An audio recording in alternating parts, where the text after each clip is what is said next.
دیکھتے ہی دیکھتے رسیاں حرکت کرنے لگیں اور لوگوں کی نظروں پر جادو چل گیا۔ لوگوں کو رسیاں بھی سانپ دکھنے لگیں۔ حضرت موسیٰ علیہ السلام گھبراہٹ محسوس کیے تو اللہ تعالیٰ نے وحی کی، اے موسیٰ، تو ہی غالب آئے گا، جو تیرے ہاتھ میں ہے اسے زمین پر ڈال دے۔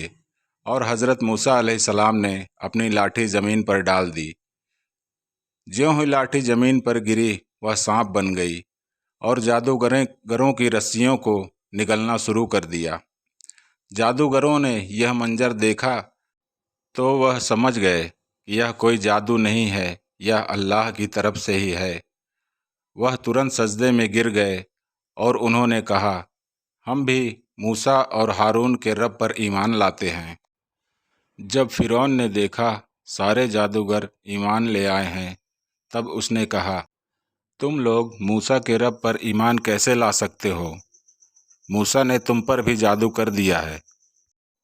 پھر بولا، تم لوگوں کے ہاتھ پیر کٹوا کر کھجور کے تنوں پر لٹکوا دوں گا۔ اس پر جادوگر کہنے لگے، تجھے جو کرنا ہے کر ڈال، ہم تجھے کوئی ترجیح نہیں دیتے ہیں۔ تو سوا دنیا میں ہمیں سزا دینے کے علاوہ اور کر بھی کیا سکتا ہے؟ آخر فرعون نے انہیں سزا دینے کا حکم دے دیا۔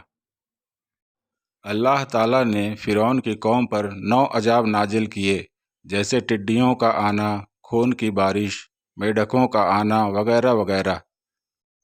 فرعون اور اس کی قوم کے لوگ حضرت موسیٰ علیہ السلام کو دعا کرنے کے لیے کہتے۔ جب حضرت موسیٰ علیہ السلام دعا کرتے تب عذاب ٹل جاتا، لیکن پھر وہ لوگ سرکشی اور نافرمانی کرنے لگتے۔ آخر کار اللہ تعالیٰ نے حضرت موسیٰ علیہ السلام کو یہ حکم دیا کہ اے موسیٰ، تو راتوں رات اس جگہ کو چھوڑ کر یہاں سے نکل جا۔ اس وقت بنی اسرائیل کی کل تعداد 6 لاکھ تھی۔ صبح جب یہ فرعون کو معلوم ہوا تو اس نے ان کا پیچھا کرنے کا حکم دے دیا۔ حضرت موسیٰ علیہ السلام اپنے لشکر کو لے کر بحر احمر کے کنارے پہنچے۔ تب انہوں نے پیچھے سے دیکھا کہ فرعون کا لشکر ان کا پیچھا کرتے ہوئے آ رہا ہے۔ بنی اسرائیلی یہ دیکھ کر پریشان ہونے لگے کہ پیچھے فرعون کا لشکر ہے اور آگے سمندر کی اونچی اونچی لہریں۔ حضرت موسیٰ علیہ السلام کو اللہ تعالیٰ نے یہ حکم دیا کہ اے موسیٰ، اپنی لاٹھی مارو۔ حضرت موسیٰ علیہ السلام نے جیوں ہی اپنی لاٹھی ماری، سمندر 2 ٹکڑے ہو گیا، اس میں سے راستہ بن گیا، دونوں طرف پانی پہاڑوں کی طرح کھڑا ہو گیا۔ سب کے سب اس راستے سے باہر نکل گئے۔ فرعون اور اس کا لشکر جب سمندر کے کنارے پہنچا تو اس نے دیکھا کہ سمندر میں راستہ بنا ہوا ہے۔ فرعون پہلے تو ڈر گیا، پھر اس نے اپنے گھوڑے اور لشکر کو اس راستے پر اتار دیا۔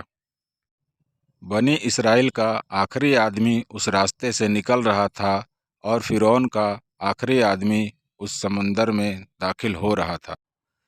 اللہ تعالیٰ کے حکم سے پانی آپس میں مل گیا۔ فرعون اور اس کا لشکر پانی میں غرق ہو گیا۔ ڈوبتے وقت فرعون نے کہا، میں موسیٰ کے رب پر ایمان لاتا ہوں، میں موسیٰ کے رب پر ایمان لاتا ہوں۔ اس وقت توبہ قبول نہیں ہوئی، کیونکہ موت کے آخری وقت میں جب فرشتے دیکھنے لگتے ہیں تب توبہ قبول نہیں ہوتی۔ فرعون سے نجات کے بعد بنی اسرائیل کو آرام و سکون حاصل ہوا۔